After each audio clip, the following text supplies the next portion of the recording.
Welcome to The Finance Files, a podcast hosted by best friends Brittany Carter and Whitney Coford with occasional experiences from Whit's dad, Greg Coford, and other guests. We talk about all things finance, including investing, trading, economics, capital markets, and business management. Learn the investor mindset with us. Disclaimer, this podcast is not investment advice. This is purely for entertainment purposes. Please be sure to do your own research before making any sort of financial decision. All right, welcome to Fundamental Fridays for our weekly theme, which is retirement. So today, I think we're going to talk through kind of some of the very basic initial options people typically have for a retirement account, and then maybe a little bit about our personal experiences in trying to get our retirement and our plans set up. So, Brit, do you want to kick it off? Yeah, so I think I mentioned earlier this week that 30-minute ADP meeting. It honestly was very confusing and overwhelming, and I think even just we cannot cover everything in 15 minutes. So I'm making a beautiful chart for everyone that is going to, you can look, you can figure out, okay, am I even eligible for XYZ account, right? I'm self-employed, so I can't use a 401k, for example, because that would be through a company. I'm going to provide that sheet, but I think it is worth mentioning just in general, why would you use a 401k or an IRA versus just regular investing, and why is there some cap? And the short answer to that is there are awesome tax benefits to both. So today for Fundamental Fridays, I know we kind of went through calculations yesterday with Greg to kind of forecast how much you need to retire with.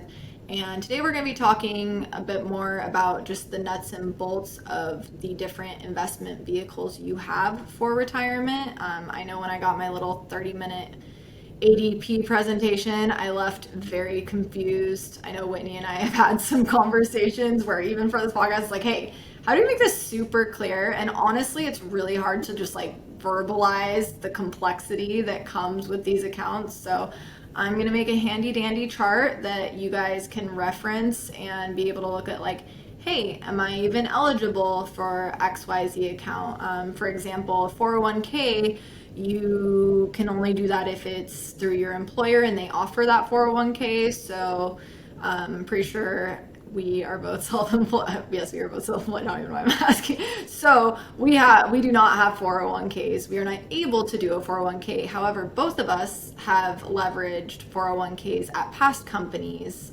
due to the benefits. So I think it's better for you guys to look at the graph for that, but to just give a super, super high level of why wouldn't I just put money in the stock market? Why do we have these 401ks and IRAs? The whole purpose of them is tax benefits.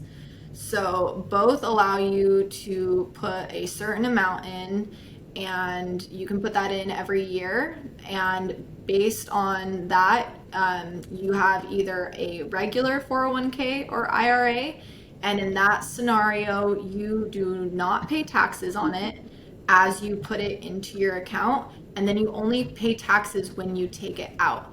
So where this can be really cool is, let's say your taxable income is 100K and you'll be in a lower tax bracket if you're making 95K.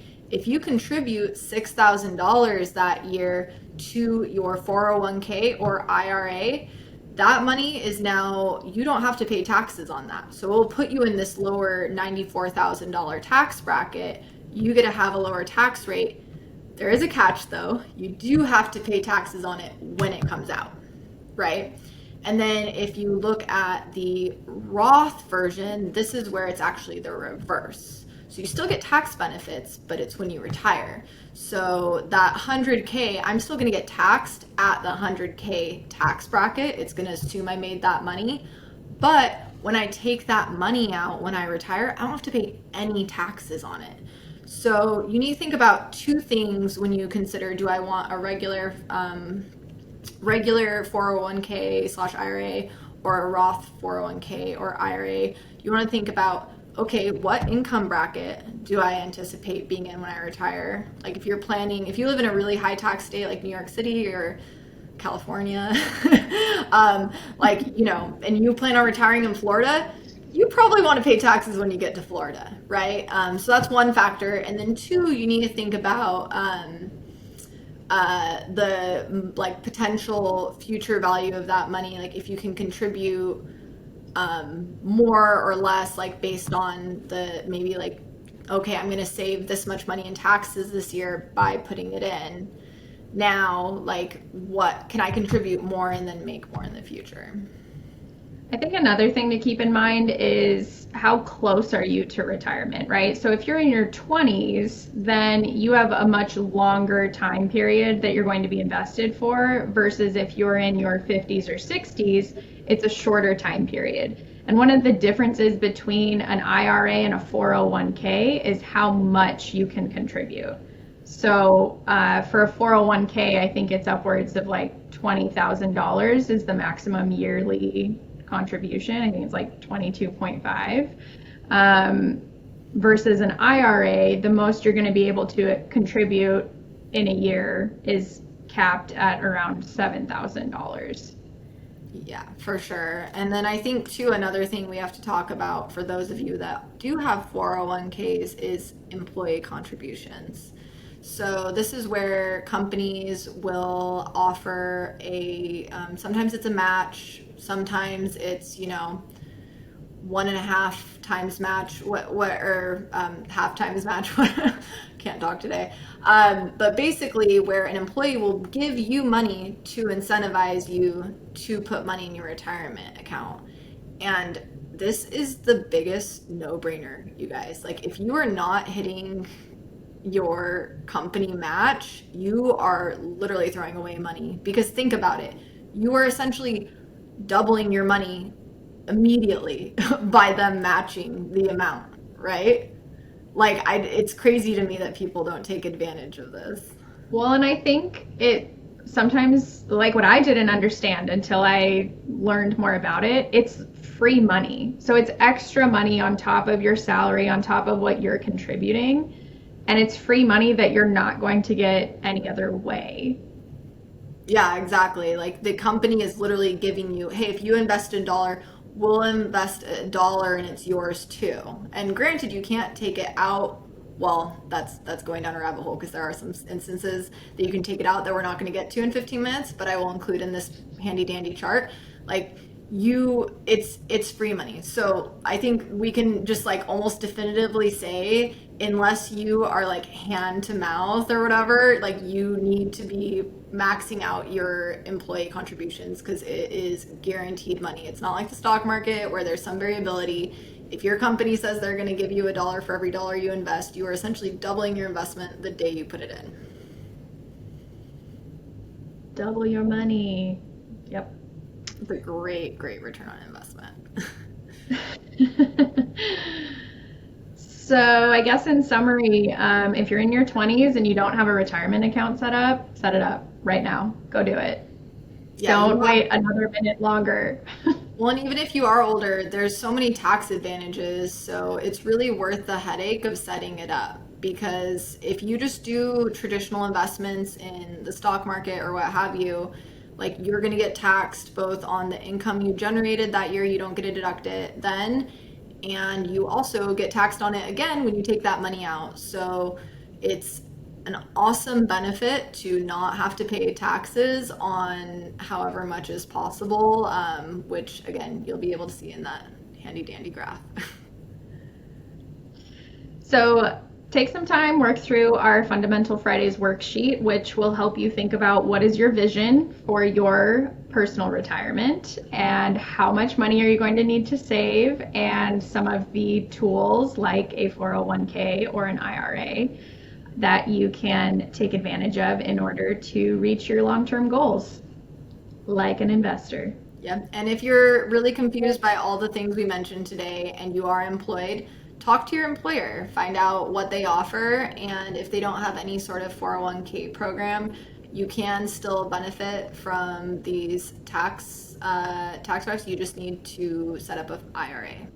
Okay, so now that we've kind of talked through some of the definitions, Britt, how about we talk about like our own personal experience with dealing with retirement accounts? Because we've both had, we've both been employees and worked at jobs, and then we're also self-employed. So, do you want to start? Just talk about your retirement investment journey.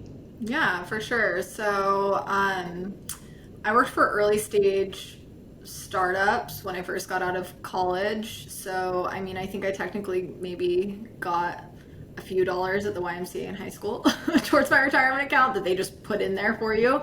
But my first, and to be completely honest, I was very broke. And so even though they say to put money in investments, I did not.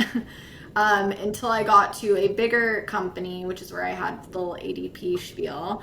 And they actually had a employer contribution, and that's the kind of thing where the if you put money in, your employer will sometimes match it, sometimes it's like a 50% match, whatever it is. I mean, you should be taking that because that is just free money, and like you just got to make it happen. And I think for a lot of people, like investing doesn't have to be crazy complicated. Like, really, though, just like set it and forget it.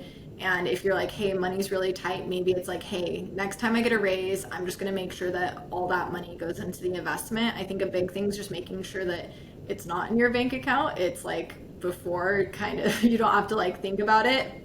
And the biggest thing too is like using index. Like my all my stuff. I remember when I first did it, I just like chose a bunch of random. It was like I was like, my friend works at BlackRock, so I'll choose BlackRock. Like I'll do like, and then I learned down the line, like no, no, like index, like, and sorry, this is not an anti BlackRock ad.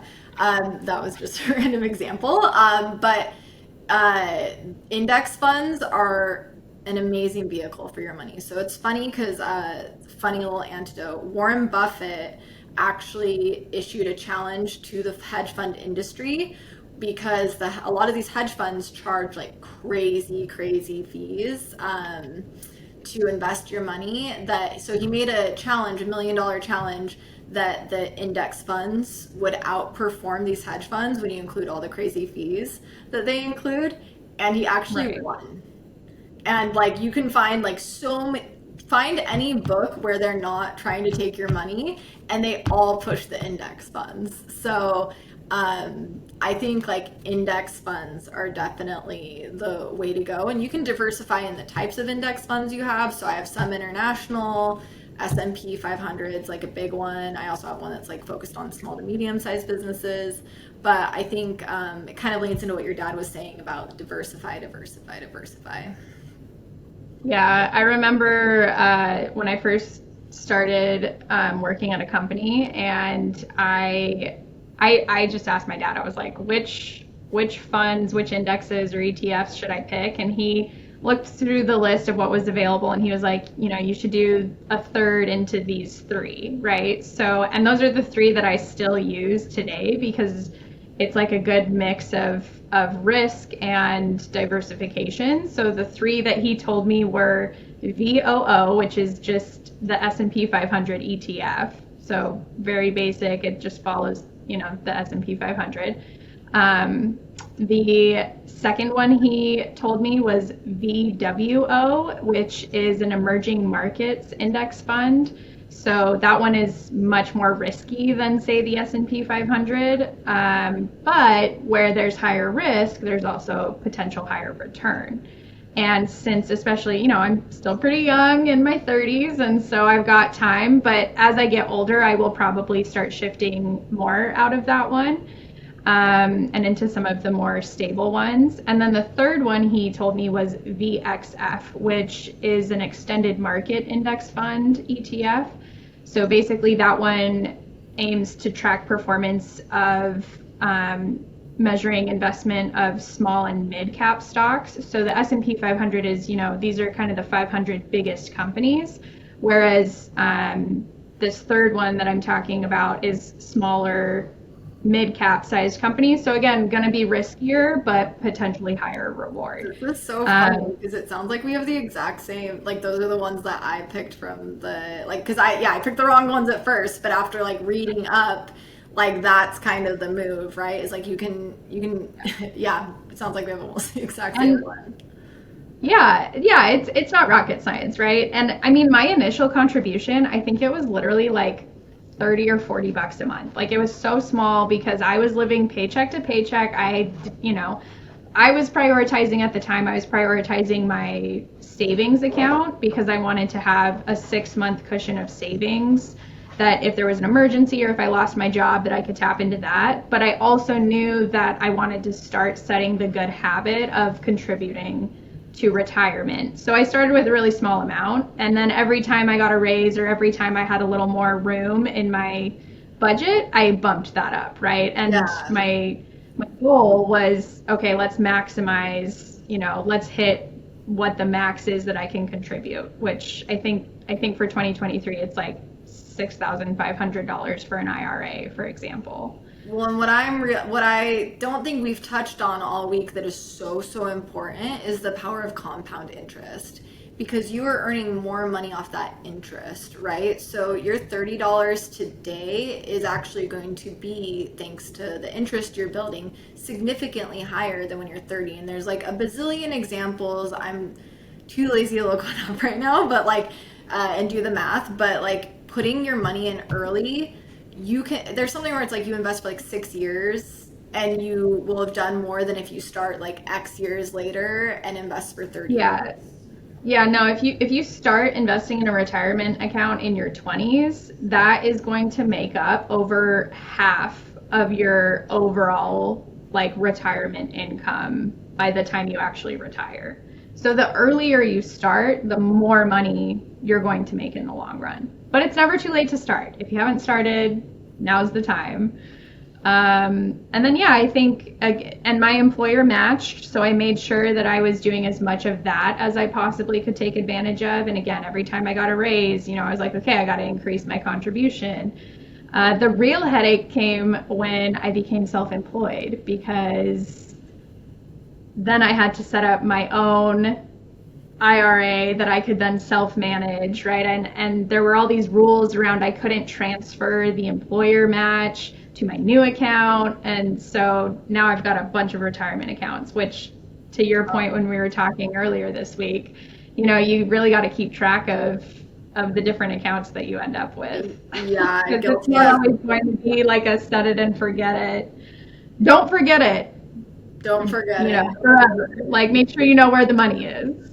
No, I've switched places so many times that I don't need. I know I have some money in Switzerland when I was living there for a year. Like I really should. I need to do that too. So, but yes, like keep track of your accounts and like how you can access them. One thing that helped me is if you can find a tool that is able to pull in multiple accounts.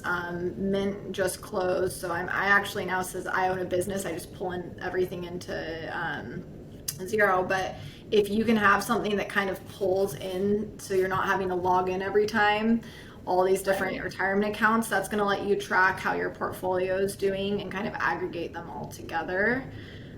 This would be we should find a sponsor for this. Let's, Yeah, right. right? Drop Like, in the comments if you got any good suggestions on tracking your finances and retirement yeah, funds. we'll find which ones we think are good, and we'll put them in we'll put a nice little affiliate link in the notes. But that is nice though, because I like if you've ever been to like some of these retirement portals, they're a complete nightmare. But that's just an easy way to keep track of them all for sure, because it is hard to combine them. And then I think one thing too that we haven't touched on that's super important when you're looking at retirement plans is like, do not use a financial advisor that charges a percentage fee. And I don't know if you'll disagree with me on this, Whitney, but like it is insane how much you end up like losing over your like over the years when you're charging a percentage fee. Like you should find a place that has a fixed rate, like Vanguard's great. And obviously if you have a 401k, you're going to be limited as to like what accounts you go into and everything. But if you do use any sort of financial advisor or any certain vehicles, like definitely look at the fees and charges that they're going to give to you. I do know for a fact a lot of people recommend Vanguard for setting up your IRA, which I admittedly have not done since I am recently self-employed. But actually, this is one thing to touch on too. I have been halting on investments because I'm working on my own business and I've been investing in scaling that. And Right. even though I'm not investing in a traditional retirement fund right now, and I'm putting all my money into this business, I actually think that my return on investment will be higher because I look at what I would have made in a salary job over time, and ultimately I will make far more running my own business than I ever will in the career path that I had previously. So that's another Yeah, thing to it's think like about. it's what Greg was talking about. That was his approach. He was like, "Well, I'm going to invest in my businesses and growing my business investments and prioritize that over retirement." I'm the type of person that I'm like, I need something steady and consistent and very secure. Like putting all my money into a business. I'm not saying that's wrong. I'm just saying for me personally, that level of risk is too stressful. And so for me, like my risk profile, I like the retirement account and I prioritize that because that's just for my personal comfort level, right? But I so admire you and my dad for being entrepreneurial and being able to say, you know what, I'm going to invest in this business and grow this.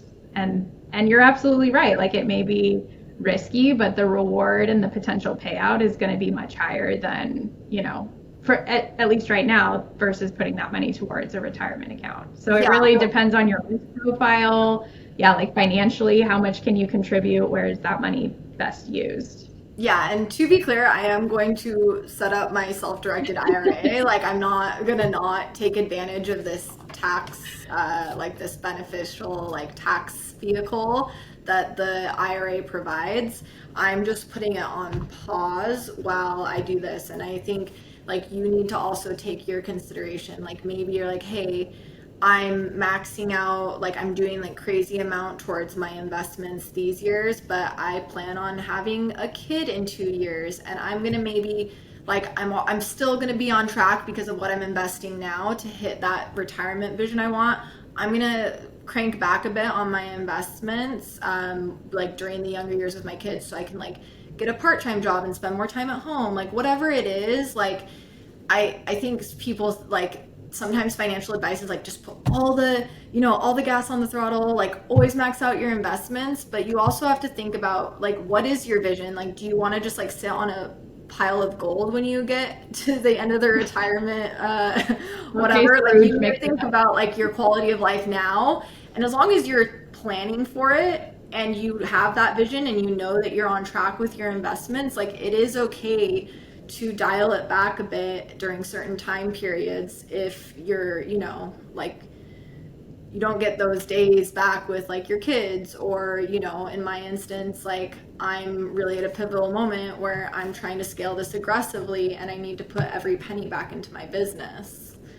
Right, So exactly. You really have to personalize and tailor your vision and your retirement plan to fulfill that vision. And that's going to look different for everyone. So that's why none of this is advice. This is just ideas and entertainment. And hopefully it's got you thinking about what you want to do. So make sure to check out our Fundamental Fridays worksheet and all of the resources that we've mentioned and the chart that Brittany's going to provide, and do a little investor mindset thinking of planning for your retirement and your future.